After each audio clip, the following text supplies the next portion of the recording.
pertanyaannya. Assalamualaikum warahmatullahi wabarakatuh. Waalaikumsalam warahmatullahi wabarakatuh. Alhamdulillah, selamat siang. Salam sejahtera buat kita semua. Pada hari ini saya diminta untuk memandu acara oleh Muji Santosa Training and Consulting.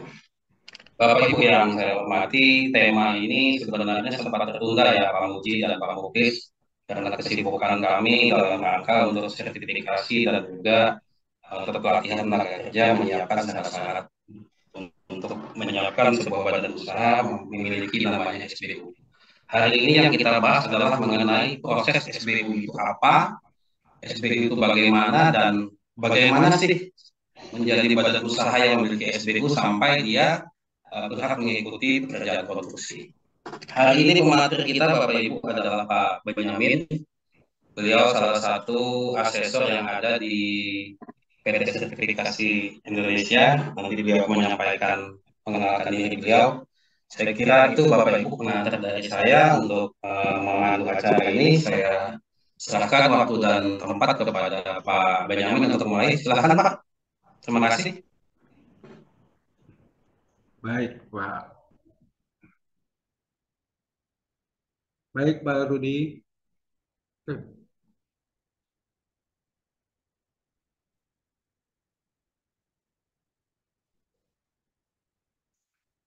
Bisa terlihat saya, Pak Rudi? Bisa Pak, terlihat jelas Pak. Oke. Baik, terima kasih Pak Rudi atas kesempatannya. Assalamualaikum warahmatullahi wabarakatuh. Salam sejahtera untuk kita semua. Perkenalkan, saya namanya Benyamin Bustamam. Saya Abu di LSBU atau Lembaga Sertifikasi Badan Usaha SPI, Sertifikat Perusahaan Indonesia, dan saya juga sebelumnya adalah Abu atau Akbu di Usbun, Unit Sertifikasi Badan Usaha Nasional pada saat sebelum transisi. Dan masa transisi saya sebagai Abu di 6, ya, wilayah 6. Nah, kemudian saat ini saya berprofesi sebagai Abu di LSPI dan LSBU KI. Saya kira demikian secara singkat pengenalan untuk latar belakang background dari Abu saya.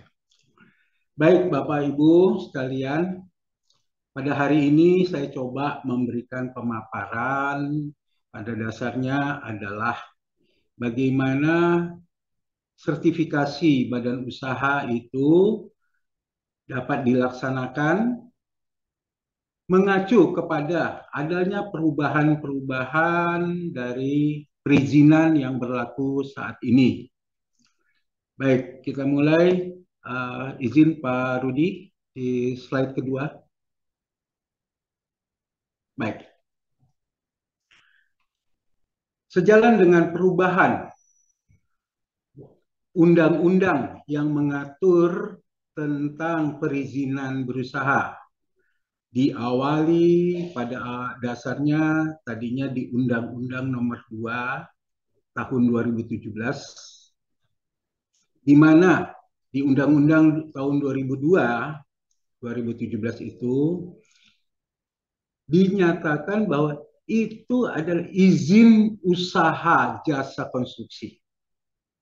Nah, lalu ada perubahan menjadi Undang-Undang Nomor 11 tahun 2020, yaitu Cipta Kerja, di mana perubahannya menjadi tadinya izin usaha jasa konstruksi menjadi perizinan berusaha. Perizinan berusaha untuk para pelaku usaha memulai dari menjalankan usaha dan melaksanakan pelaksanaan usahanya.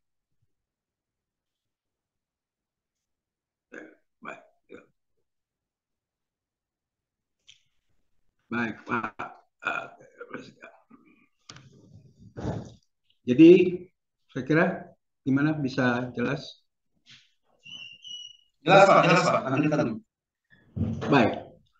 Nah, dengan perubahan dari Undang-Undang Nomor 2 menjadi 11 atau Cipta Kerja tadi, berarti di sini menjadikan bahwa dasarnya adalah memberikan perizinan berusaha. Perizinan berusaha ini sekarang telah menggunakan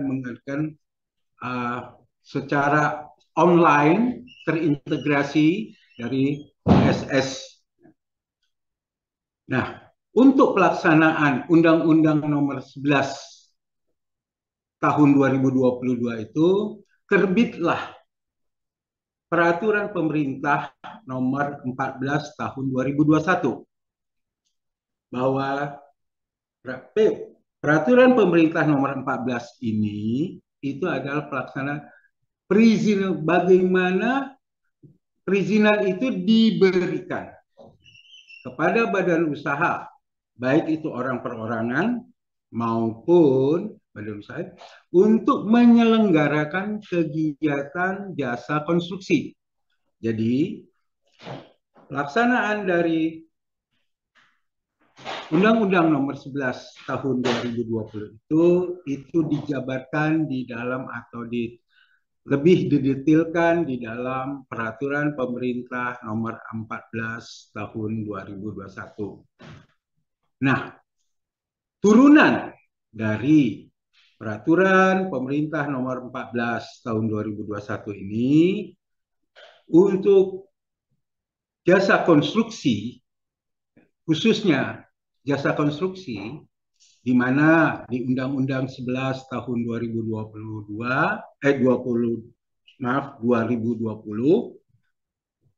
itu ada 16 sektor. Salah satu sektornya adalah sektor di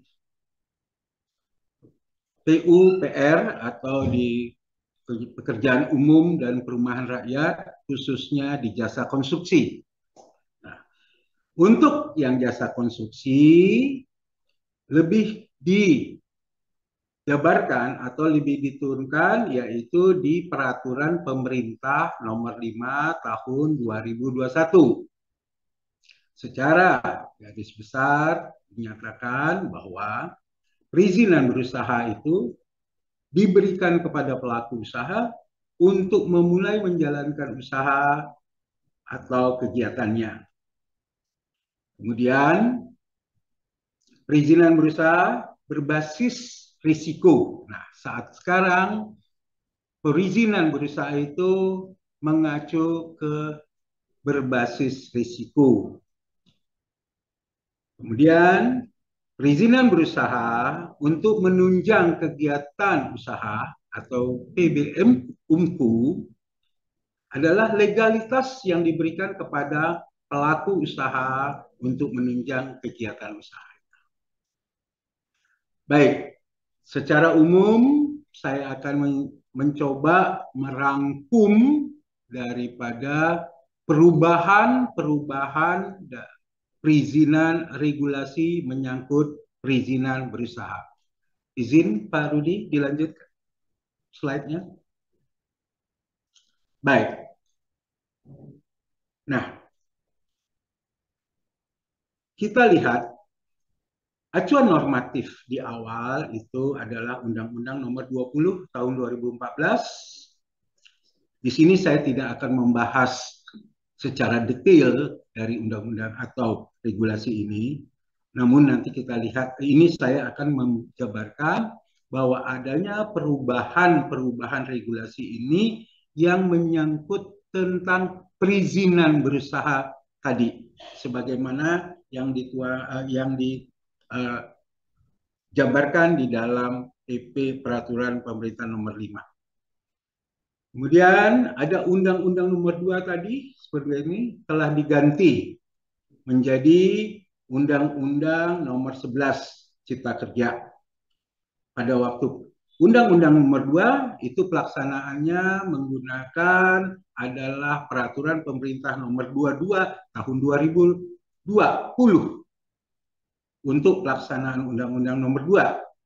Dengan berubahnya Undang-Undang Nomor 2 menjadi Undang-Undang Nomor 11 Tahun 2020, maka peraturan pelaksananya pun berubah menjadi Peraturan Pemerintah Nomor 14 Tahun 2021 tentang perubahan peraturan nomor.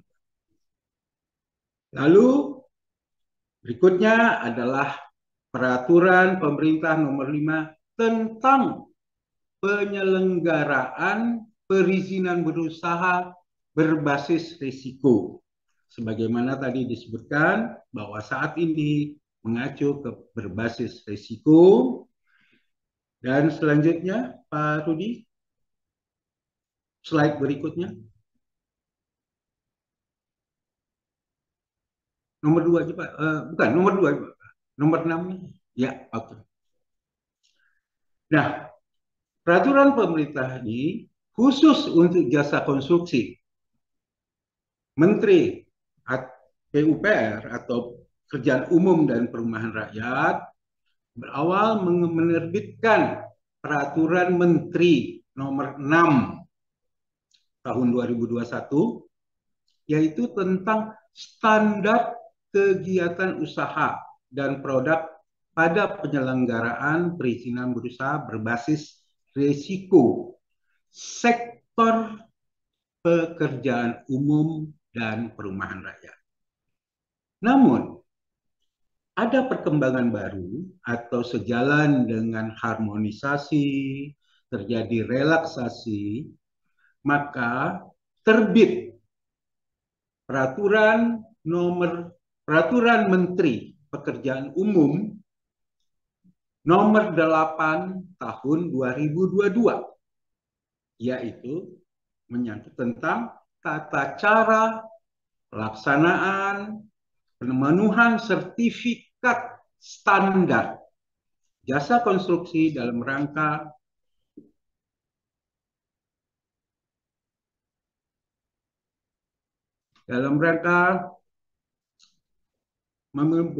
perizinan berusaha bagi pelaku usaha jasa konstruksi. Okay. Nah, dari terbitnya Peraturan Menteri Nomor 8 tadi, ada peraturan yang mengatur tentang cara selanjutnya. Ya, selanjutnya Pak Rudi, izin slide berikutnya. Ya, yaitu bukan menurut Pak Rudi tentang nomor 12 tentang peraturan nomor 12. Ya, siap Pak Rudi. Makasih Pak Rudi. Yaitu keputusan Direktur Jenderal Bina Konstruksi Kementerian Pekerjaan Umum tentang nomor 144. Ya. Itu penetapan standar skema sertifikasi badan usaha jasa konstruksi. Nah, mengacu kepada perubahan regulasi yang ada ini, bisa lebih kurang saya coba merangkum sebagai berikut. Silakan lanjut Pak Rudi. Satu lagi. Ya.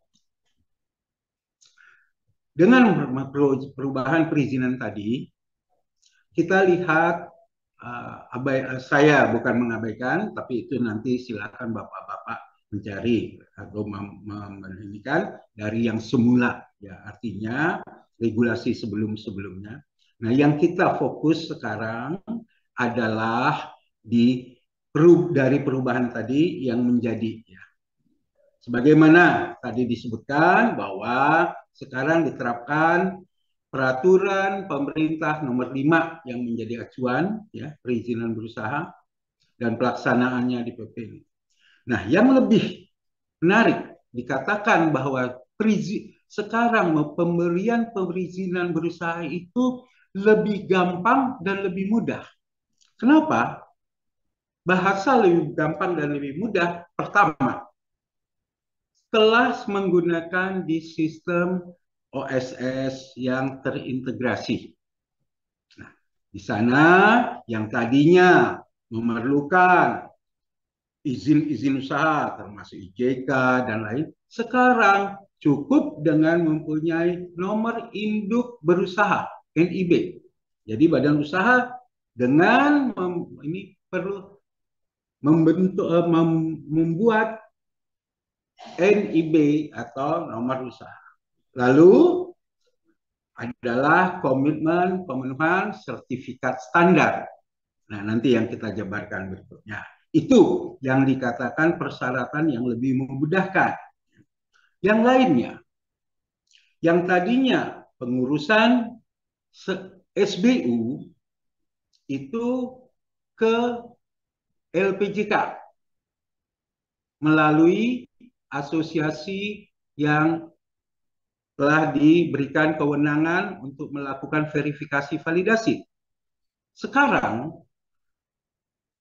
semua proses sertifikasi untuk SBU itu dilaksanakan oleh LSBU, yaitu Lembaga Sertifikat Badan Usaha. Nah, apa ini Lembaga Sertifikat Badan Usaha? Yaitu sertifikat yang dibentuk oleh asosiasi terakreditasi. Jadi, untuk asosiasi yang sudah terakreditasi dapat membentuk LSBU, Lembaga Sertifikat Badan Usaha, tentunya harus terlisensi di LPJK agar dapat melakukan sertifikasi badan usaha. Secara garis besar, disitulah letak kemudahan-kemudahan dibandingkan regulasi yang sebelumnya. Baik. Nah, yang dahulu ada izin usaha jasa konstruksi melalui layanan satu pintu, dan sekarang itu tidak lagi ada, tapi semua termaktub nanti di dalam sertifikat standar. Baik, selanjutnya Pak Rudi. Oke.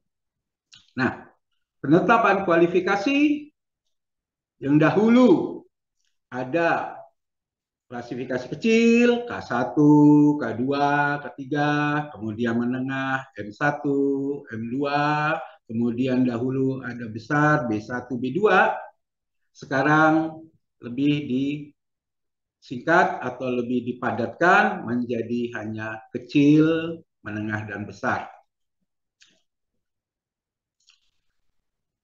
Dan untuk badan usaha yang mengambil spesialis, subklasifikasi atau ini subklasifikasi yang spesialis itu tidak ada kualifikasinya. Oke, itu poin-poin yang dikatakan lebih singkat atau lebih apa namanya lebih memudahkan ya. Baik. Kemudian untuk nanti akan kita bahas lebih dalam, yaitu apa saja persyaratannya untuk menetapkan kualifikasi ini, yaitu penjualan tahunan atau pengalaman, kemudian kemampuan keuangan, itu nanti akan saya lebih detail lagi. Oke, selanjutnya, bahwa apa yang lebih memudahkan, bahwa pengajuan sekarang itu melalui OSS, ya. Kemudian pengajuan izin melalui OSS, pengajuan SBU melalui OSS, pengajuan SKK untuk mendapatkan tenaga kerja konstruksi, itu adalah melalui OSS, semua melalui OSS. Menjadi satu sistem yang terintegrasi, tidak lagi terpilah-pilah. Jadi itu yang lebih dikatakan lebih memudahkan. Selanjutnya, Pak Rudi.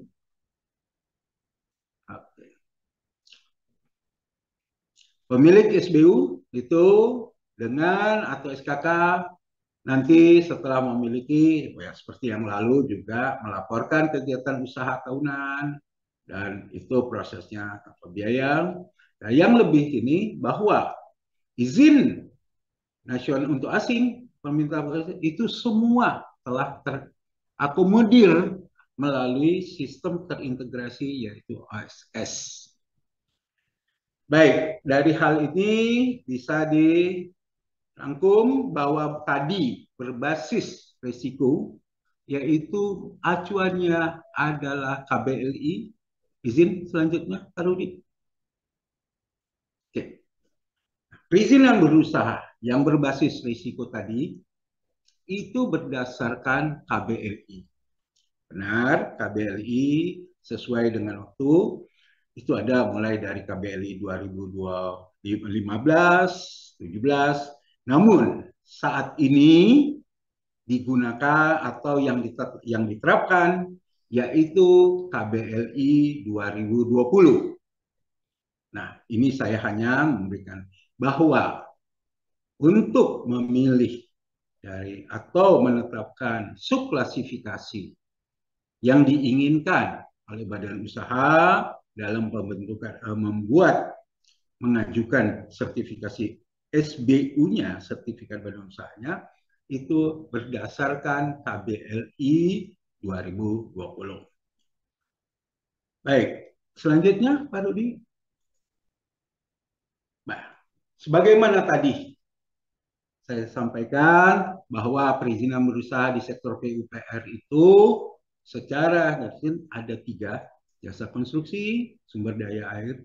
Namun khusus di kita, yaitu di jasa konstruksi, itu hanya kita berbicara atau ruang lingkupnya pembicaraan dengan SBU itu tadi adalah tentang jasa konsultasi konstruksi, tentang pekerjaan konstruksi, tentang pekerjaan konstruksi terintegrasi.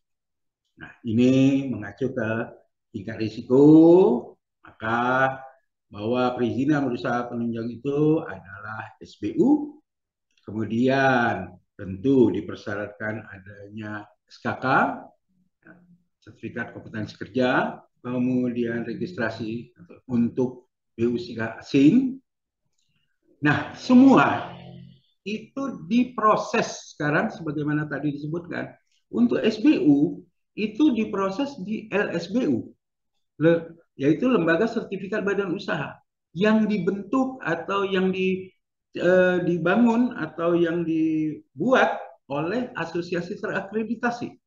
Jadi, kalau bapak-bapak ada yang mempunyai anggota di asosiasi terakreditasi dan itu mereka telah membentukkan, itu akan lebih memudahkan proses sertifikasinya untuk menerbitkan SBU di keanggotaan mereka masing-masing. Walaupun ada ketentuan bahwa tidak boleh dibatasi. Bahwa semua yang mengajukan permohonan selama mempunyai keanggotaan yang masih aktif dari asosiasi yang terdaftar di LPJK itu harus dan wajib dilayani untuk melaksanakan proses sertifikasi SBU. Baik, selanjutnya Pak Rudi. Ya, sebagaimana tadi yang kita telah uraikan yang telah saya sampaikan bahwa dengan perubahan regulasi sekarang yang menjadi acuan dasar atau yang menjadi pegangan kalau dibilang ya acuan pegangan itu yaitu peraturan Menteri PUPR nomor 8 tahun 2022 yaitu tata cara pelaksanaan pemenuhan sertifikat standar jasa konstruksi dalam rangka mendukung kemudahan. Nah, sekarang semua harus mengacu kepada pelaksanaannya di Peraturan Menteri Nomor 8 Tahun 2022 ini. Nah, dengan terbitnya Peraturan Menteri Nomor 8 Tahun 2022 ini, ya, itu Bina Konstruksi menerbitkan tadi yang pelaksanaan dengan standar tadi, yaitu di 144. Baik, sekarang kelanjutannya adalah kita bicara secara definisi, dinyatakan bahwa sertifikasi adalah proses pemberian sertifikat atas penilaian kesesuaian untuk mendapatkan. Nah, penilaian kesesuaian di sini siapa yang menentukan? Disitulah perannya ABU atau asesor badan usaha untuk melakukan pengujian daripada kesesuaian terhadap penerapan aturan dan kriteria ketentuan yang berlaku untuk mendapat pengakuan klasifikasi dan kualifikasi atas kemampuan badan usaha di bidang jasa konstruksi. Selanjutnya, Pak Rudi. Ya, sertifikat badan usaha adalah tanda bukti pengakuan. Karena dari hasil sertifikasi tadi, maka keluarlah produknya dari hasil proses sertifikasi tadi. Outputnya adalah sertifikat badan usaha, yaitu tanda bukti pengakuan bahwa badan usaha itu klasifikasi dan kualifikasinya telah diakui baik untuk kemampuan termasuk hasil penyetaraan dalam badan usaha. Selanjutnya, Pak Rudi. Oke. Dari tadi ada sesuai dengan waktu diperlukan sertifikat standar. Nah, sertifikat standar adalah pernyataan dan atau bukti pemenuhan standar pelaksanaan kegiatan usaha. Jadi, pada saat mau memulai usaha, itu diperlukan tadi SBU. Dapatnya terbitnya SBU apabila memiliki SKK. Nah, setelah terbitnya SBU, itu untuk memberikan perizinan. Pada saat akan melaksanakan proses kegiatan, itu maka diperlukan sertifikat standar. Nah, pada saat terbitnya SBU, sertifikat standar pada dasarnya sesuai dengan OSS sudah terbit, tetapi belum terverifikasi. Nah, di sini yang saya maksud, saya hanya menjabarkan apa sertifikat standar. Sertifikat standar tadi adalah pemenuhan standar pelaksanaan kegiatan. Jadi, kalau secara garis besar dikatakan sertifikat standar, bila telah terverifikasi, yaitu telah didaftar ulang lagi atau telah di-upload lagi SBU dan SKK-nya di OSS. Nah, ini definisinya. Baik, selanjutnya, Pak, lebih detail akan saya gambarkan sebagai berikut. Pemenuhan sertifikat standar subsektor jasa konstruksi. Ini termaktub di dalam peraturan Permen PUPR tadi nomor 8, yaitu setiap pelaku usaha subsektor jasa konstruksi wajib memiliki sertifikat standar atau SS jasa konstruksi. Nah, sekarang pertanyaannya, sertifikat standar ini apa atau seperti apa? Nah, saya gambarkan di sini sertifikat standar terverifikasi. Kalau ada terverifikasi, berarti ada sertifikat standar yang belum terverifikasi.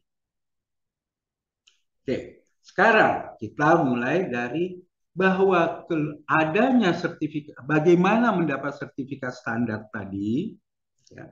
Ada, pertama, syaratnya harus punya SBU, sertifikat badan usaha. Kedua, telah mempunyai SKK.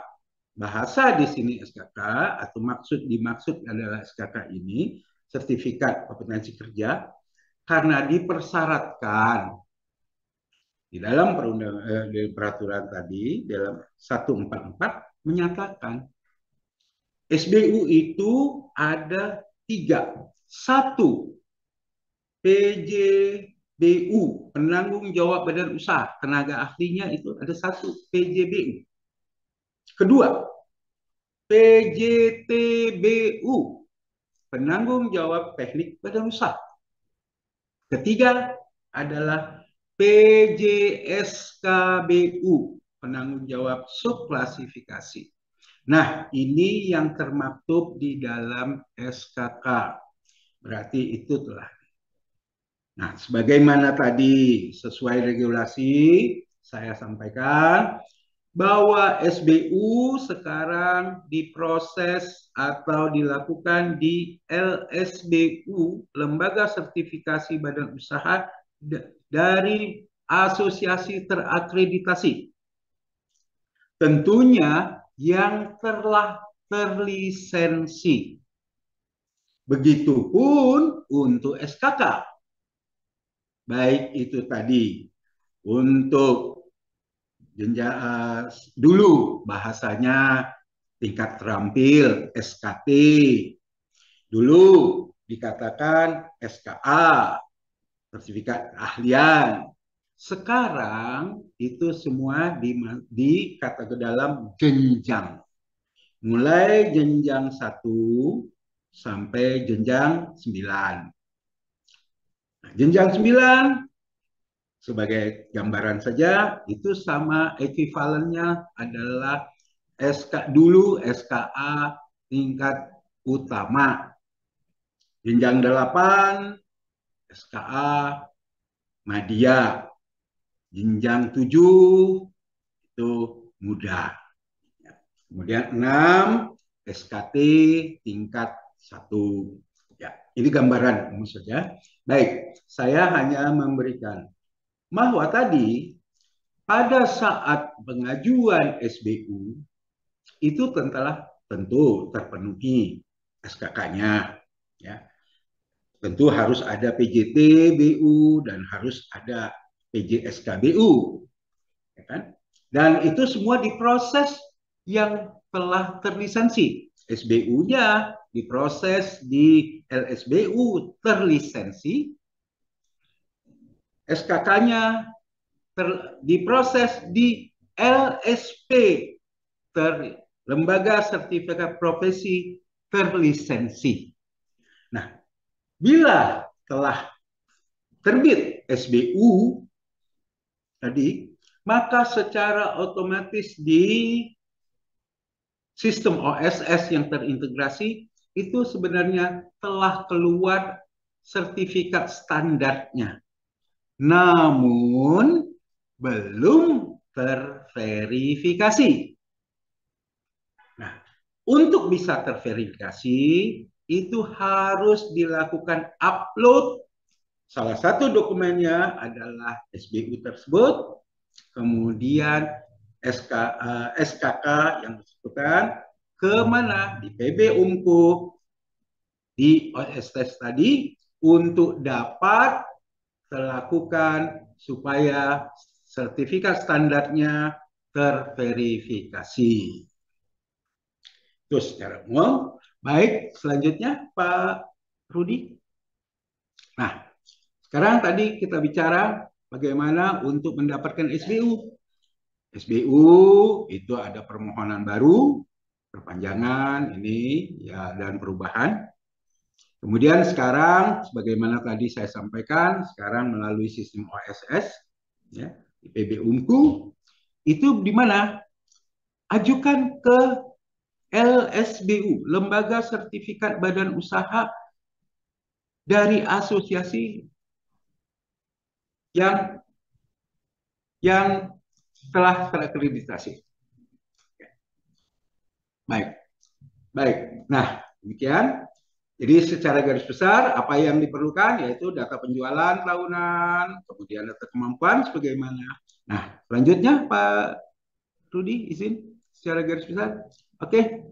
Nah, tadi pada alur sertifikasi itu bisa kita lihat ya sebagaimana berikut bahwa ada kemampuan pengajuan itu akan dilakukan di LSPU dan di sini ada minimal 4 tahap.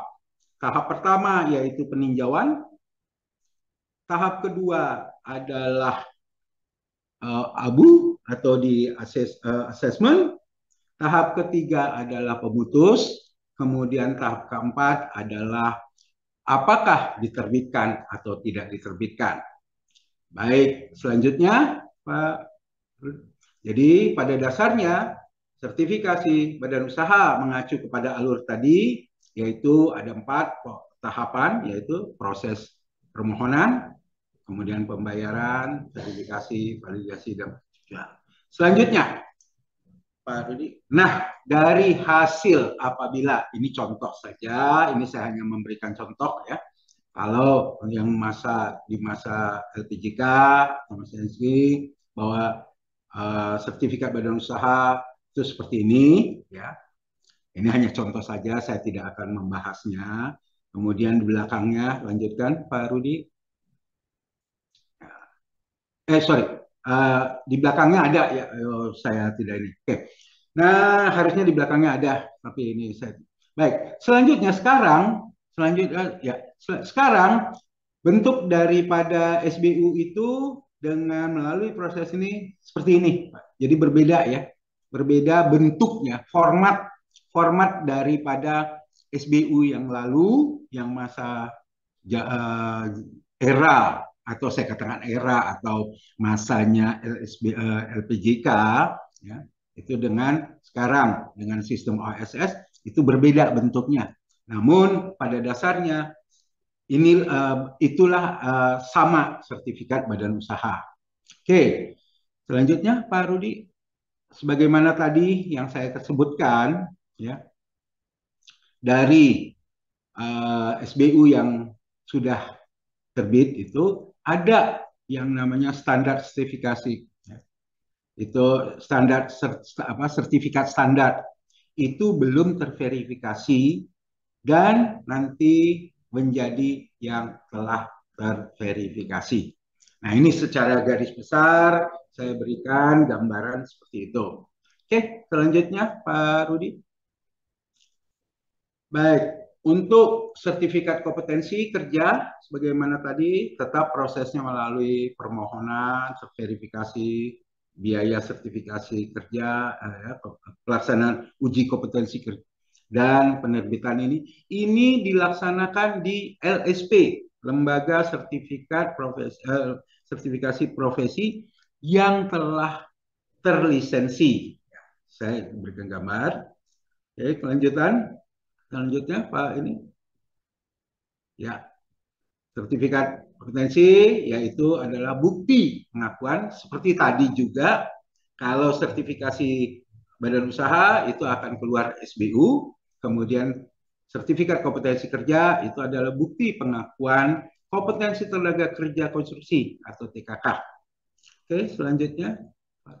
Nah, masa lalu SKA ini seperti ini pada saat apa namanya LPJK ya, bentuknya ini hanya review saja, saya tidak akan membahas.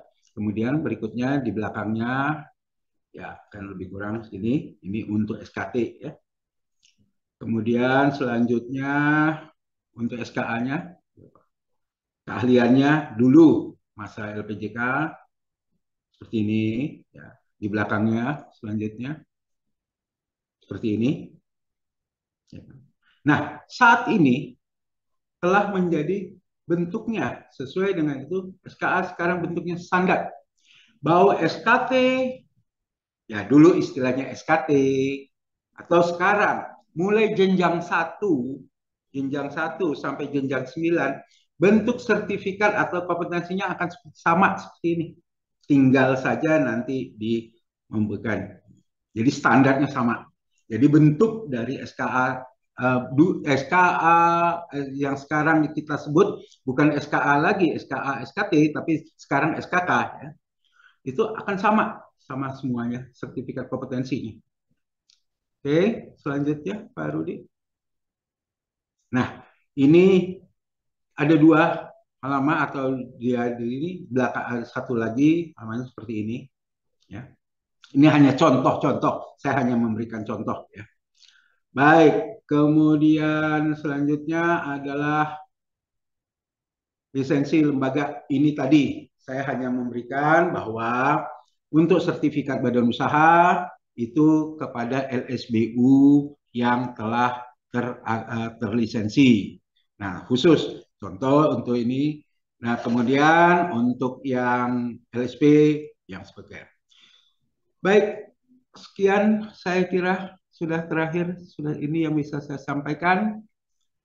Apabila ada yang kurang jelas atau yang ini silakan nanti bisa kita berdiskusi atau bertanya jawab.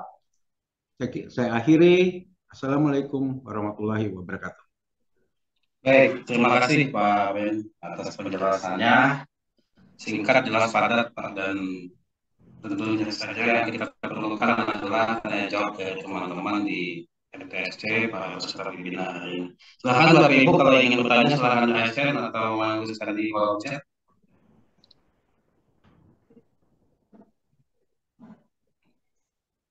Silakan Bapak Ibu kalau ingin bertanya langsung ke Pak Ben.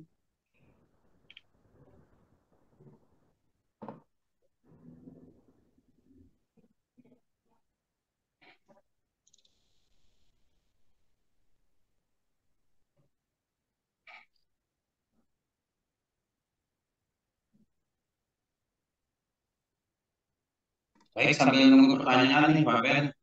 Siapa? Saya ingin nanya ini, ada yang dari kolom chat ini Pak bertanya, saya bacakan ya Pak Ben ya, sambil Siap. menunggu teman-temannya raise hand. Saya bacakan dari Ibu atau Bapak di Cedaci di kolom chat. Beliau bertanya, SKA yang sudah pernah dibuat masih berlaku, masihkah berlaku, dan apakah masih bisa dipergunakan atau harus dikonversi ke SKK? Jadi pertanyaannya itu SKA yang terbitan tahun 2021 dan masih berlaku, apakah masih bisa digunakan atau harus dikonversi ke SKK yang model 2022, Pak? Itu Pak, pertanyaan Ibu atau Bapak di Bicara. Silakan Pak, dijawab Pak. Baik, Pak Rudi. Baik, Ibu.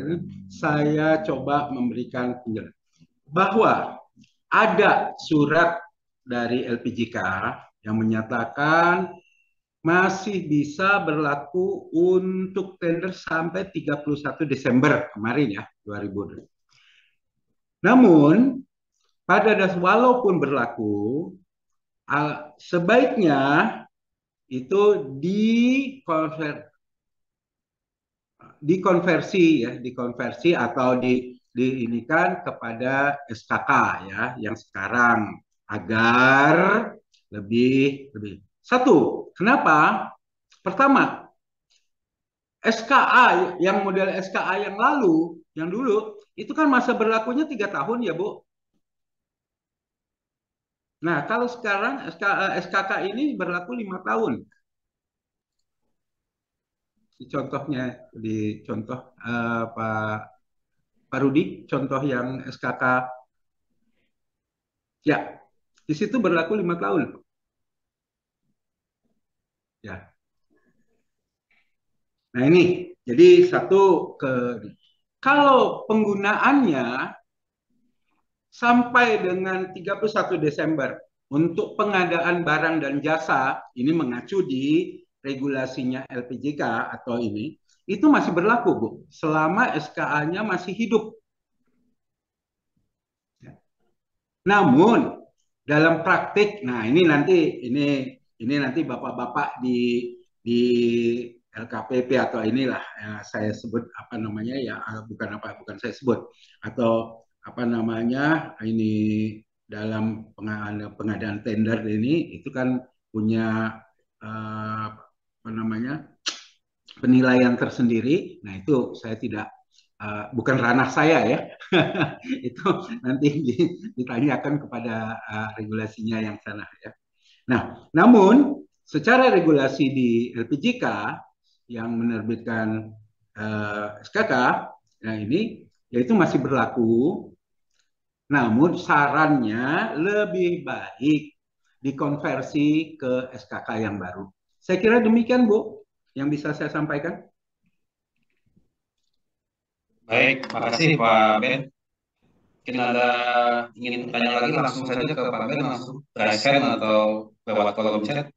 Karena banyak yang tanya di masalah sertifikat standar itu bagaimana, apa bagaimana, Pak. Silakan Bapak Ibu ingin bertanya. Masih banyak teman-teman yang mungkin membedakan sertifikat standar dengan SBU, Pak, dalam syarat tender, Pak. Baik, ini ada yang bertanya, Pak, di kolom chat. Mungkin masih banyak yang malu nih, teman-teman. Saya bacakan aja ya, dari Ibu Rusniati. Ya, Izin bertanya, Pak. Izin bertanya, SBU maupun SKA yang harus diterbitkan oleh SBU yang terlisensi. Ciri khasnya sudah terlisensi itu seperti apa atau badannya atau apa saja? Oh, ini pertanyaan bentuk format tadi, Pak. ya. Iya, Tadi iya, sebentar saya pertama, carikan saya. Nah, pertama untuk mengetahui bahwa satu asosiasi itu telah terlisensi atau belum, itu ada di daftar LPJK, ya, Bu. Itu pertama. Di webnya, sekarang di Spektrum atau di webnya LPJK itu bisa melihat asosiasi yang mana yang telah terakreditasi, mana yang belum. Itu pertama. Kalau saya tangkap, kalau saya nggak salah tangkap pertanyaan Ibu tadi ya. Kemudian kalau bentuknya, nah sekarang yang sekarang itu dibentuk apa, diproses sertifikasinya untuk SBU akan seperti yang sekarang ditayangkan oleh Pak Rudi ya.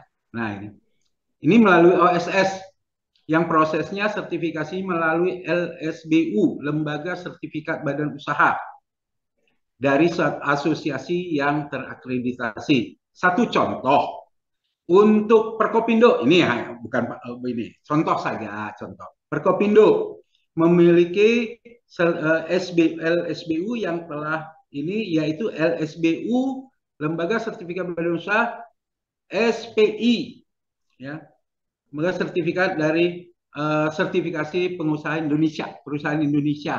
Nah, itu bisa diproses. Kalau melalui ini, nanti terbitnya SBU-nya akan seperti yang ditayangkan oleh Pak Rudi ya. Saya kira itu. Apa ada yang kurang, Pak Rudi? Pertanyaan Pak ya, Ibu. iya, kebanyakan ini pertanyaan format aja sih, Pak, mengenai format lama kepada Formatnya Pak. ya. Kalau Ya, format seperti apa yang saya berikan contoh. iya, Lebih kurang ya, lebih kurang saya ya, berikan contoh seperti itu. iya. Oke, selanjutnya sambil menunggu teman-teman yang headset, silakan Bapak Ibu langsung bertanya aja daripada saya membacakan lewat kolom chat cukup banyak. Silakan Bu As, tanya aja langsung Bu As. Tidak apa-apa kalau ini. Bu As atau Bapak Epianus Lauli, silakan Pak. Langsung tanya aja, raise hand.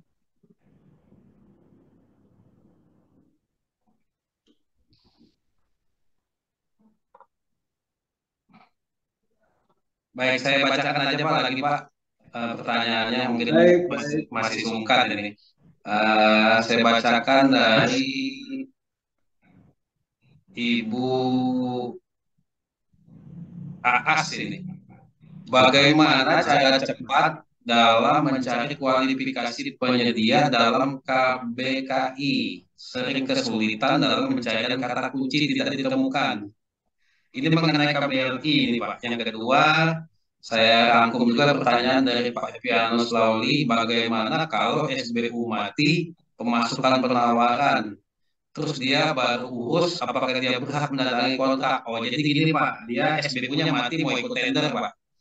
Terus yang Hmm? ketiga saya rangkum aja mengenai biaya Pak, biaya SBU dan SKK apakah sama di setiap provinsi atau berbeda. Jadi mungkin ini bisa disampaikan lagi Pak bahwa tidak ada lagi SBU dan SKK melalui provinsi, semuanya lewat OSS. Silakan Pak Ben untuk menjawab. Ya, baik Pak Rudi.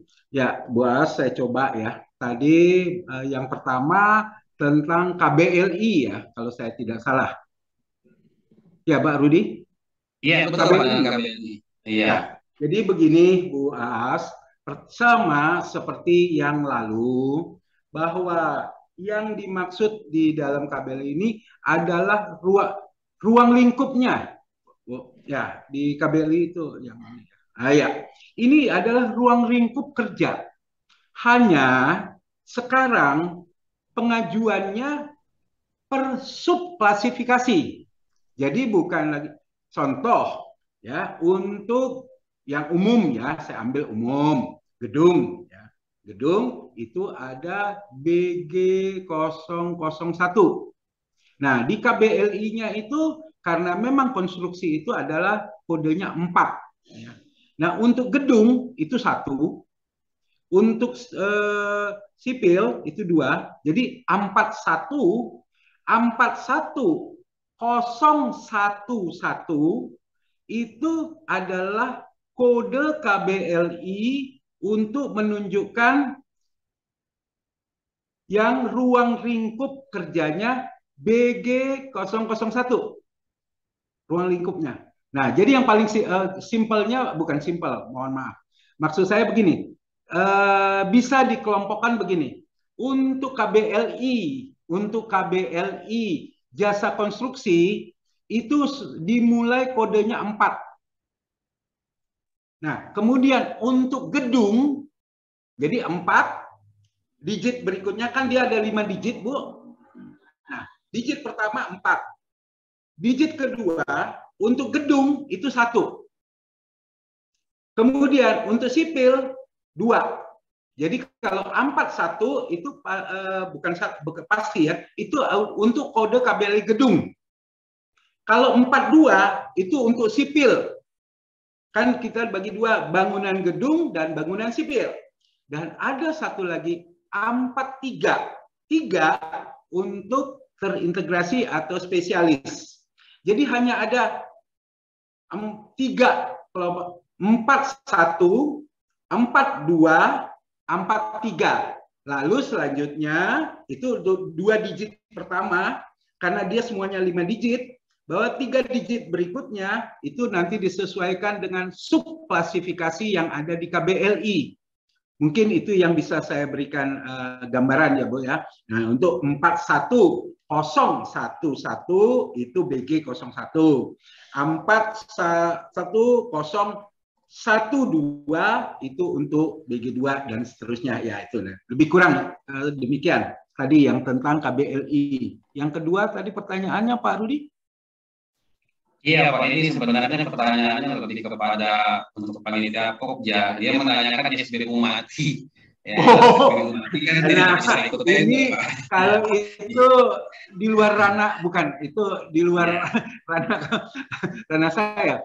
Kalau di LPJK, izin, di LPJK tadi ada surat edaran ya, surat edaran dari Ketua LPJK yang menyatakan, dan itu dari Bina Konstruksi juga, itu berlaku selama yang SBU-nya atau SKK-nya atau SKA mau SKT yang terbitnya masih artinya yang terbit tahun, contoh kemarin 2020 ya, kemudian kan berlaku 3 tahun, 2021, 2022. Kemudian di akhir sampai dengan terakhir 31 Desember 2021 kemarin atau ini itu masih berlaku. Artinya masih berlaku, masih dapat diikut sertakan untuk pengadaan barang dan jasa.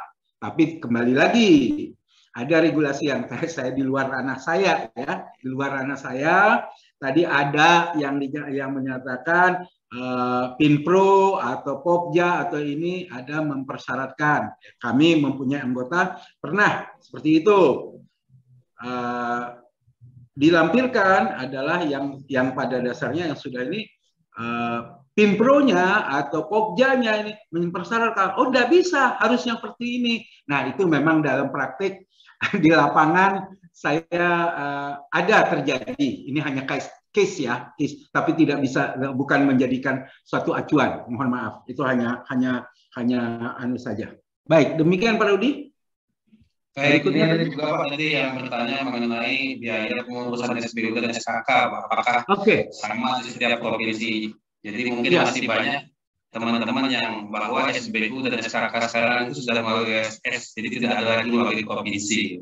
Ya, oke. Sekarang Bapak Ibu, sekarang pemerintah khususnya dengan peraturan, ya saya sebut pemerintah ya, itu telah mengeluarkan kan, yang namanya SK 1713 ya, SK 1713 itu standar berlaku untuk seluruhnya, itu sama sudah ditetapkan. Mungkin saya nggak ini ya, bisa mungkin Pak Rudi yang ini baik untuk, tapi ininya adalah itu satu ini 713 ya, SK Menteri PUPR nomor 713 itu tentang biaya. Nah, itu sudah dibakukan. Jadi kembali lagi diingatkan, bukan diingat, maaf saya ralat. Kembali lagi saya ada di, ini. Nah, itu keputusan Menteri PUPR nomor 713 tentang penetapan besaran biaya sertifikasi kompetensi kerja konstruksi dan sertifikat badan usaha jasa konstruksi dilaksanakan oleh LSBU ya, sertifikat bidang jasa konstruksi. Nah, itu LSBU maupun LSP itu semua sudah dijabarkan di dalam SK yang 713. Demikian Bu Ana ya, yang tadi kalau saya tidak salah Bu Ana ya. Nah, baik Pak Rudi.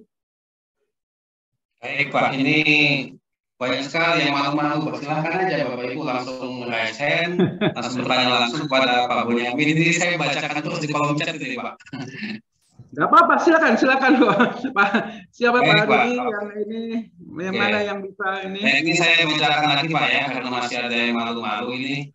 Ini Ibu dari Ibu atau Bapak Dice ini. Sebenarnya ini untuk Pokja untuk pembangunan gedung pada tender disyaratkan SKK jenjang 4 yang kita punya jenjang 6 dan kita masukkan jenjang 6. Bagaimana sikap Pokja pemilihan ini? Saya kira nanti biar jawab Pak Muklis ya Pak ya.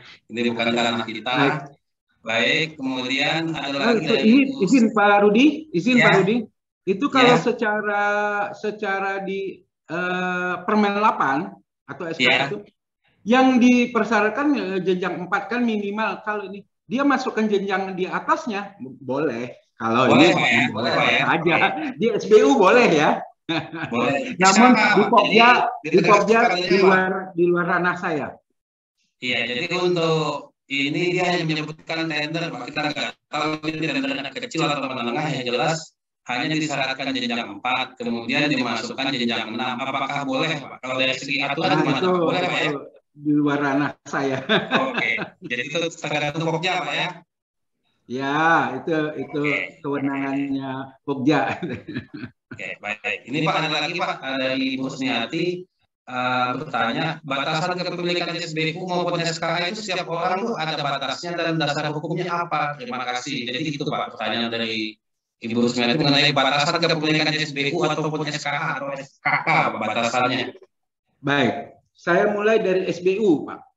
Pada dasarnya untuk SBU baik itu perorangan maupun badan usaha tidak ada pembatasan. Artinya selama, cuman tadi ada standar dan kriteria. Kalau batasan tidak ada. Namun ada ketentuan standar dan kriteria. Ya. Pertama tadi yang ini Pak Rudi, kalau ini tadi bahwa ada yang penjualan. Ya ini ya. Di dalam sebelum siklus itu ada tadi untuk SBU di 17 di slide 17 kalau saya. Ya. Nah, di sini ada batasan kriteria penilaian kemampuan berusaha. Jadi sebenarnya batasan tidak ada. Selama satu, data penjualan tahunannya memenuhi kriteria dan memenuhi standar, boleh. Dia mau mengajukan 3 subklasifikasi, 4 subklasifikasi, boleh. Syaratnya data penjualan tahunannya terpenuhi. Kemudian data kemampuan keuangannya terpenuhi. Jadi yang saya maksud tadi tidak ada batasan. Oh, dia harus cuma, nah dulu benar, dulu ada untuk kualifikasi M1 dulu maksimal 6. Kemudian 8 atau B ini hanya maksimal 12. Ya, maksimal ya, ada pembatasan dahulu ya. Dahulu waktu dengan masih menggunakan. Kalau sekarang tidak. Berapapun dia yang mau ambil, silakan. Syaratnya penuhi data penjualan tahunannya, penuhi data kemampuan keuangannya, penuhi data ketersediaan tenaga kerjanya, penuhi data kemampuan dalam penyediaan peralatan, dan penuhi penerapan sistem manajemen anti penyuapan. Selama 5 ini dipenuhi, silahkan badan usaha atau perorangan itu mengajukan untuk permohonan SBU-nya. Demikian Pak, Bu Ana. Jadi clear ya, Bapak Ibu, tidak ada pembatasan sepanjang yang bersangkutan memenuhi syaratnya. Ya Pak Ben ya.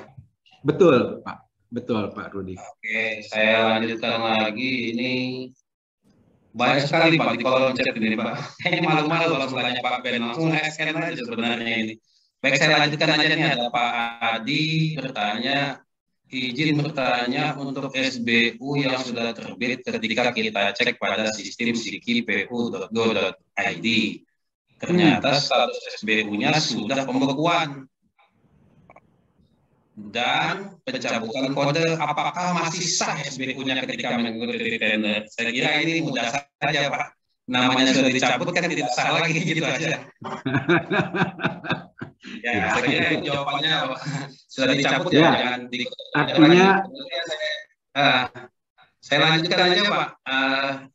Yang ada lagi dari Pak Ipan Andika. Apakah maksud dari sertifikat standar status disetujui secara otomatis oleh sistem OSS berdasarkan PP 5 nomor 2021? Maksudnya apa itu Pak, standar sertifikat standar? Jadi begini Pak, seperti tadi yang saya sampaikan, pada setelah melakukan, nah ini, setelah badan usaha mengajukan permohonan untuk untuk SBU. Nah, ini kan sekarang SBU-nya adalah berdasarkan subklasifikasi. Nah, pada saat terbit secara OSS sudah terbit SBU-nya, itu pada dasarnya sertifikat standar sebelum terverifikasinya itu sudah ada. Namun perlu melakukan verifikasi kembali, yaitu mengupload pertama, dokumen daripada SBU-nya yang telah terbit, yang sudah ada, SBU-nya yang sudah ada, itu diupload. Di mana uploadnya? Di OSS, melalui PB Unku. Ada menu untuk melakukan verifikasi sertifikat standar di PB Unku, di OSS. Nah, nanti itu memang secara automatically atau dalam hasil automatically itu berjalan by system ya. Itu by system seperti dulu kalau PT pelayanan satu pintu untuk SUJK ya. Itu ada di hari pertama dia akan ini pemenuhan dokumen telah terpenuhi maka statusnya menjadi status pindah ke status berapa atau ini. Nah, seperti itu. Di OSS juga demikian. Nah, nanti akan bila itu telah terpenuhi, itu akan muncul nanti keluarlah sertifikat standarnya yang telah terverifikasi.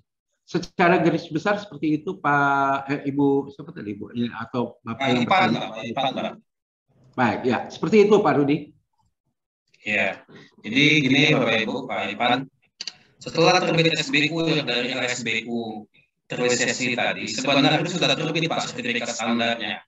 Akan tetapi perlu diupload ulang, Pak. Jadi yang seperti dijelaskan Pak Ben tadi, setiap badan usaha yang melewati WSS membuat SBU-nya sejak tahun 2022 pertengahan sampai dengan saat ini, apabila badan usaha itu sudah SBU-nya bentuk PPUMU, dia otomatis terbit sertifikat standarnya, tapi belum terverifikasi, Bapak Ibu.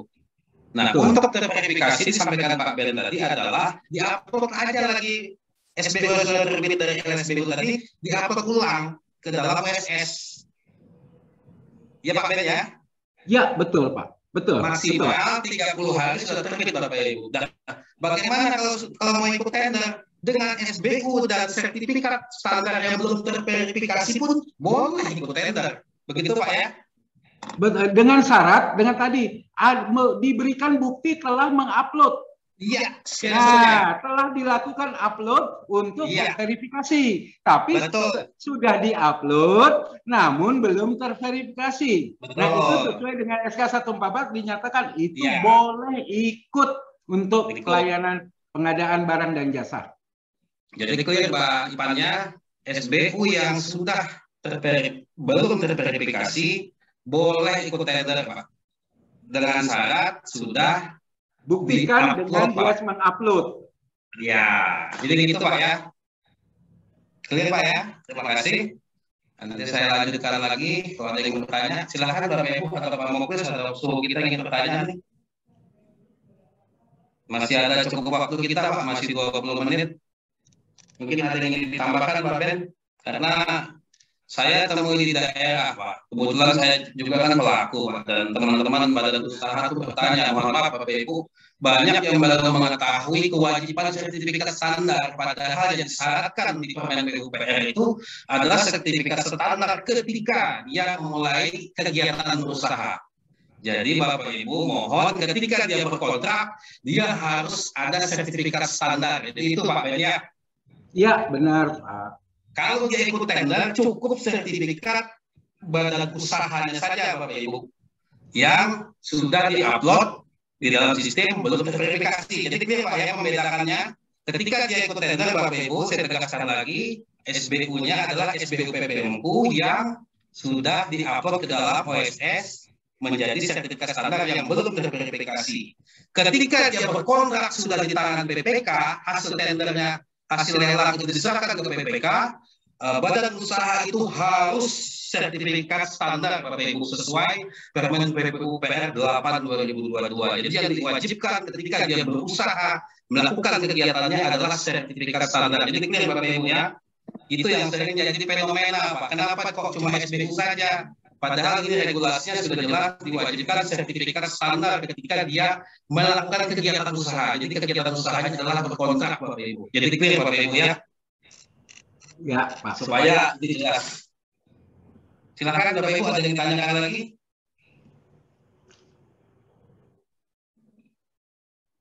Oh, ini ada lagi ada pertanyaan dari Ibu Betty. Untuk jasa konsultan konstruksi seperti di perencanaan dan pengawasan KLBI yang dipakai sebaiknya apa? Jadi ini pemilihan KLBI seperti apa? Oke. Banyak sekali Pak ini di bidangnya KLBI. Silakan Pak Ben. Kembali lagi pada dasar singkatnya, kalau tadi Pak izin Pak Rudi tentang KBLI yang itu berarti tadi di slide 10 ya Pak. Slide 10. Ya. Nah, jelas di sini Pak Ibu Betty ya, kalau saya tidak salah tadi. Itu Ibu adalah Ibu Betty. Ya, nah ini ruang lingkup ya Bu. Artinya di sini di KBLI itu yang ini ruang lingkup. Nah jadi kembali tadi untuk pengawasan dan konsultan Iya, untuk perencanaan, Pak. Nah, Perencanaan dan pengawasan. perencanaan. Nah, ini lihat yang ruang lingkupnya di perencanaan tadi, kode KBLI-nya. Kan kalau untuk pelaksana kan dengan kode 4 tadi ya untuk jasa konstruksi untuk pelaksana. Nah, itu ada tiga itu terintegrasi dengan ini, dan konsultan itu ada di 7. 7, Pak, betul, Pak. Betul. Nah, saya ya mohon maaf, saya juga enggak berapa banyak itu mengingatnya. Waduh, itu kalau mengingat itu saya nanti nggak bisa mengingat keluarga saya nanti. Ya. Jadi saya bantu Pak Ben, kebetulan kami di jasa konsultasi juga untuk konsultan perencanaan dan pengawasan jasa konstruksi itu Bapak Ibu Betty itu di 711 Pak, 711 101 102 itu banyak. Jadi dimulai dari angka 711 itu banyak perencanaan rekayasa, aktivitas arsitektur sesuai syarat yang dipersyaratkan oleh PPK-nya. Jadi kita tidak bisa memilih yang paling tepat bagaimana tergantung kebutuhan dari PPK-nya. Saya kira itu Bu Betty untuk menambahkan jawaban dari Pak Ben. Baik. Baik, ini ada lagi Pak dari Pak Muji Santosa. Kebetulan suhu kita ini Pak. Beliau menanyakan nih, beliau lagi gangguan internet tidak lagi di Papua. Apa saja syarat SBU untuk usaha kecil? Usaha kecil Pak. Jadi usaha kecil mengenai tenaga ahli atau terampil. Silakan Pak Ben dijawab Pak Ben. Ini syarat SBU dalam artian SKK-nya ini jenjang berapa gitu Pak untuk usaha kecil? Baik.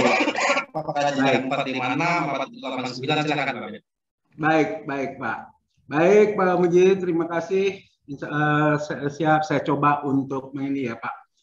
Nah, untuk persyaratan kualifikasi kecil ya Pak, untuk TKK, sebagaimana yang di dalam Permen 8 dan itu ditetapkan di skema di SK Dirjen 144 ya Pak, untuk jasa konstruksi khususnya bidang umum atau ini ya, kualifikasi kecil.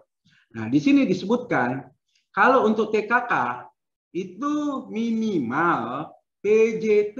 Nah, ini saya ini kan PJT kan dia ada 3 untuk tenaga kerja konstruksi itu, yaitu PJBU dan PJTBU dan PJSK. Nah, PJT BU-nya ya itu minimal jenjang 6, kecil ya. Untuk kecil itu tetap jenjang 6, dan kemudian PJSKBU-nya cukup jenjang 5. Demikian Pak. Baik, sudah clear Pak Mugi mengenai SBU Badan Usaha Jasa Konstruksi untuk pemenuhan TKK-nya Pak. Untuk usaha kecil itu tidak perlu jenjang ahli Pak ya. Dalam artian dia di bawah jenjang 9, 8, 7. Jadi cukup 4, 5, 6 Pak ya. Mudah. Cukup 5, 6 Pak ya. Ya. Ya, jadi sudah jelas Bapak Ibu untuk badan usaha kecil itu tidak disyaratkan saat mengambil SBU-nya jenjang ahli, jadi hanya jenjang 5, 6 Pak ya. Kalau kita dulu SKT kelas 1 Pak ya. Jadi itu Pak Muji jawabannya bagi teman-teman yang ingin membuat SBU untuk usaha kecil, badan usaha jasa konstruksi itu hanya jenjang 5 dan 6. Tidak perlu jenjang ahli. Untuk sedikit Pak Rudi, itu untuk yang pelaksana ya Pak. Tapi kalau untuk konsultan atau untuk ini itu memang wajib ahli Pak. Jenjang 7. Iya. Itu saja. Nah, jangan terbalik. Artinya nanti untuk pelaksana dengan untuk ini berbeda Pak. Iya. Baik. Tadi yang saya katakan untuk pelaksana ya. Iya, betul. Jadi Pak Muji sudah jelas ya untuk badan usaha kecil yang untuk pelaksana kontraktor itu jenjang 5, 6 dan untuk jasa konsultasi minimal jenjang 7 Pak ya, jenjang muda Pak ya. Ya. Saya coba Pak Rudi. Mohon maaf Siap, Pak. Terima kasih atas jawabannya. Jadi kalau orang mendirikan usaha konstruksi yang usaha konstruksi SBU itu syaratnya usaha kecil SBU berarti 1 orang Pak ya, 1 orang SKT mungkin ya. Dia persyaratannya gini Pak, untuk PJT-nya, PJT-BU Nah, itu itu 1 Pak, orang. PJT Pak, bagi peserta ini membingungkan. Apa itu PJT? Ya, Bapak harus menjelaskan itu, Pak. Penanggung jawab. Baik, Level-level. saya coba di dalam SK Dirjen 144, yaitu tentang penerapannya itu dikatakan yang namanya penanggung jawab tenaga kerja itu terbagi ada tiga golongan. Pertama, penanggung jawab badan usaha yang disingkat yaitu PJBU. Kedua, yaitu penanggung jawab teknik badan usaha yang disingkat dengan PJTBU, yaitu yang ketentuan teknisnya telah satu kualifikasi memenuhi yang dimiliki. Kemudian PJSKBU, penanggung jawab subklasifikasi. Kalau dahulu, nah ini kita masih kadang-kadang bahasa regulasi sekarang kita disuruh move on ya. Artinya jangan masih mengacu kepada regulasi lama. Kalau dulu ini kan ada PJSK, PJT sama PJSK ya. PJT penanggung jawab teknik sama penanggung jawab subklasifikasi, klasifikasi PJK. Dahulu. Sekarang jadi PJTBU dengan PJSKBU. Sama itu Pak. Baik. Masih ada lagi kurang jelas atau gimana Pak? Sudah jelas Pak? Jadi gini Pak, jadi saya juga menjawab dari yang menambahkan dari Pak Ben. Badan usaha itu Pak, ketika dia mengajukan SBU, dia harus memiliki minimal 3 orang Pak. BU usaha kecil diperlukan tenaga ini. Nah, gitu aja Pak. Nggak usah ceritain 3 orang dulu Pak. Jadi dia perlu 3 orang ber-SKK. Berapa orang ya? 3 orang Pak. 3 orang. SKK-nya 3 orang. Ya, PJBU, PJTBU, dan PJSKBU. Ya, masing-masing jenjangnya 5 dan 6, Pak. Diperlukan 3 orang ya? Oh iya, oke. Iya, betul. Dulu. Ya. Tapi ada perkecualian, Pak. Ada perkecualian. Dipersyaratkan 3 orang. Ada perkecualian untuk yang mengambil kualifikasi kecil, Pak. PJTBU-nya boleh merangkap dengan PJBU, Pak. Jadi pada dasarnya kalau PJBU-nya artinya pimpinan usahanya itu mempunyai SKK, berarti secara ini yang tadinya dipersyaratkan TKK-nya 3 cukup jadi 2, Pak. Ya, demikian, Pak. Artinya PJBU boleh merangkap ke PJTBU. Baik, saya kira sudah jelas Pak itu Pak. Ini saya bacakan lagi, ada pertanyaan di kolom chat dari Pak Hendratma, Pak Ben. Waktu kita masih ada sekitar 10 menit Pak Ben. Saya bacakan ini. Pelaku usaha dari Pak Hendratma, Pak. Pelaku usaha memiliki SBU yang akan habis masa berlakunya bulan September, jadi masih sekian bulan nantinya Pak. Ya. Untuk mengantisipasi agar SBU-nya tidak hangus, dia mulai mengurus SBU yang baru. Akibat dari mengurus SBU yang baru, jika dicek PPU, maka SBU-nya masih dalam proses dan SBU lama tidak muncul di web. Bagaimana tindakannya mesti diambil Pokja maupun BPK? SBU-nya masih berlaku, Pak. Tapi dia sebelum masa berlakunya habis, dia mengurus gitu loh, Pak. Jadi Pokja hanya mencek yang di sistem, dia tidak mencek yang sudah masih berlaku gitu loh. Nah, silakan Pak. Baik. Nah itu tadi Pak, ini memang sistem gitu. Nah tadi dengan dia melaporkan, dan itu bukti upload dan ini bukti proses Pak. Bukti proses kalau dia ini, dan kan masih ada kalau yang lama kan masih ada soft copy atau ininya kan. Nah ini, nah itu kalaupun ada ini bahwa di LPJK itu di sikinya itu nanti bisa bisa dibuktikan kan Pak. Demikian. Oke, jadi itu Pak jawaban dari Pak Hendratma. Dalam sistem bisa dibuktikan seperti itu. Baik. Baik, selanjutnya saya bertanya mengenai KBLI lagi nih Pak. Saya kira ini mengenai mengisi KBLI jika paket konsultan menggunakan yang mana. Saya kira ini mengenai KBLI, ini pilihannya banyak sekali, Bu. Kita tidak bisa yang menyebutkan satu-satu. Bagaimana Pak Ben? Ya, yang pertama begini, Ya. di dalam proses SBU, ini kalau acuannya mengacu regulasi, itu sesuai dengan SK, adalah ruang lingkup ya. KBLI itu di acuannya adalah ruang lingkupnya. Ya, di ruang lingkup. Jadi ini jasa konsultasi dua ruang lingkupnya. Jadi ruang lingkupnya apa? Contoh kalau dia melaksanakan pelaksanaan pembangunan gedung hunian, ya itu kalau untuk BG, atau pelaksanaan jalan untuk non tol atau di luar tol atau di luar ini. Nah itu lihat ruang lingkupnya, lalu cari kode apa ruang lingkup itu di dalam kode KBLI-nya, di KBLI 2020-nya. Seperti itu. Ini Pak ya, ruang lingkupnya Pak ya. 1790 Pak. Banyak sekali. Nggak mungkin kita bisa hafal. Baik, silakan. Mungkin ada yang ditanyakan lagi ini.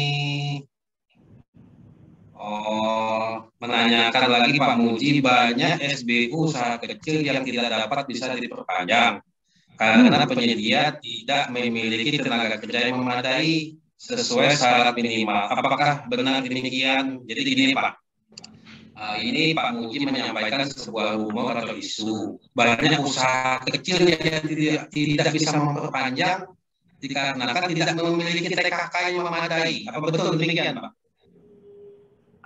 Pada dasarnya, kalau ini saya mengacu bahasa banyak tidak bisa banyak kualifikasi melakukan ini tidak dapat melanjutkan melakukan sertifikasi karena tidak punya TKK.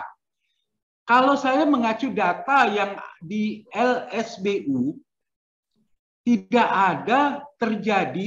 pernah terjadi pengajuan dari kualifikasi yang terhambat oleh TKK.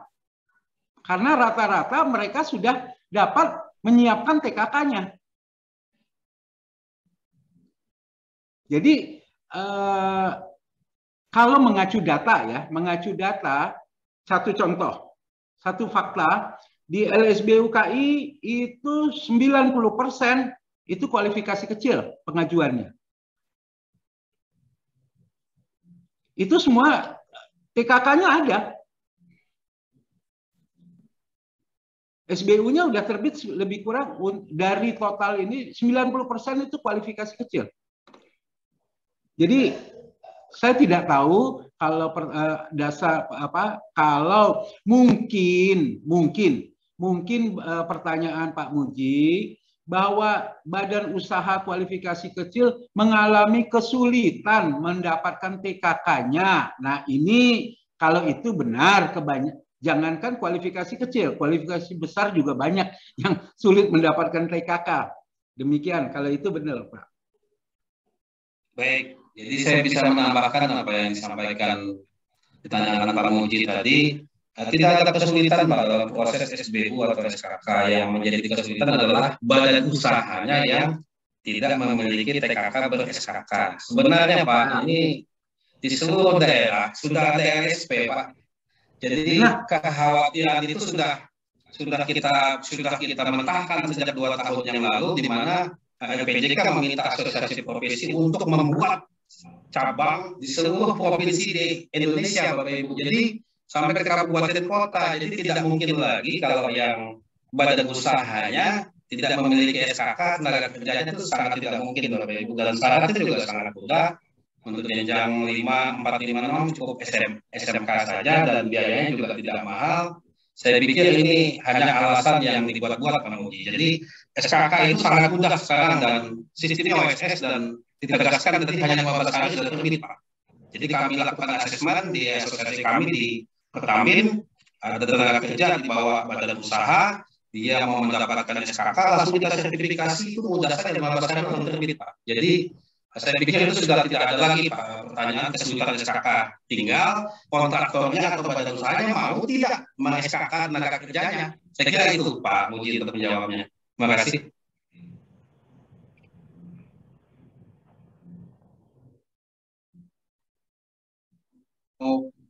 Masih ada 4 menit Pak Ben, mungkin bisa disampaikan kesimpulan atau penutup dari acara webinar hari ini sebelum saya kembalikan ke Pak Muklis. Kesimpulannya dari acara kita hari ini dan pertanyaan dari kawan-kawan tadi mungkin bisa dirangkum Pak, intinya resamnya. Silakan Pak Benyamin menyampaikan 5 menit pengantarnya untuk penutupnya. Baik Pak, Bapak Ibu sekalian, kembali lagi saya hanya dari rangkuman pertanyaan tadi, pertama yang bisa saya rangkum pertama adalah tolong kembali lagi dipelajari atau apa namanya di move on ya, berubah pemikirannya, yaitu dari regulasi-regulasi yang diterapkan sekarang.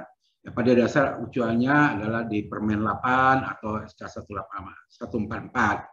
Nah, ya, kemudian mainstreamnya pemikirannya seperti tadi itu dirubah menjadi di regulasi yang pertama. Yang kedua, bahwa pemahaman tentang KBLI itu sebenarnya telah diatur yang sudah ada KBLI-nya, jadi saya kira itu tinggal melihat ruang lingkup. Ketiga, bahwa terkait dengan proses sertifikasi, apabila ada kendala ini dapat disampaikan kepada asosiasinya, kalau dia memang di asosiasinya, atau kepada LSBU-nya ya, disampaikan ke LSBU-nya kalau dia sudah proses ke LSBU. Tapi kalau dia belum memproses ke LSBU, silakan, saya menyarankan silakan berkoordinasi kepada asosiasinya, baik itu tingkat kecamatan, kota, provinsi maupun pusat. Saya kira itu untuk pemahaman. Yang ketiga, yang berikutnya adalah sekarang sistem semuanya melalui sistem OSS. Jadi mohon saya yakin pemahaman dari cara tata kelola atau tata input di OSS, WB Unku, tolong itu juga dipelajari atau dikuasai sehingga kendala-kendalanya bisa diminimasi. Saya kira itu Pak Rudi yang bisa saya berikan kesimpulan. Baik, terima kasih Pak Ben atas waktunya dan penjelasannya tadi selama kurang lebih 1,5 jam. Kita mengikuti webinar ini. Saya mengucapkan terima kasih Pak dari asosiasi kami, dari Pertapin dan Kopindo diberikan kesempatan menyampaikan materi mengenai sertifikat badan usaha.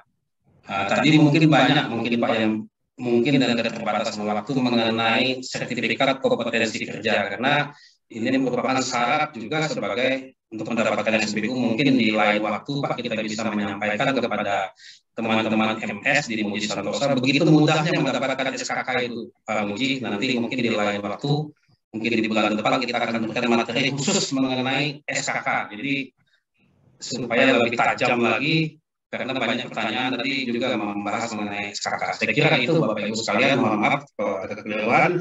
Saya akhiri, saya kembalikan wabillahi taufiq wal hidayah. Wassalamualaikum warahmatullahi wabarakatuh. Waalaikumsalam warahmatullahi wabarakatuh.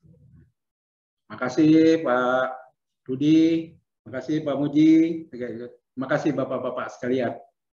Baik Pak, jadi kita bulan depan mungkin kita siapkan materi SKK Pak ya. Kita jawab aja, kami siap Pak dari Pertapin, dari LSP Produksi Pertapin Raya untuk memberi materi mengenai SKK. Saya kira itu. Terima kasih.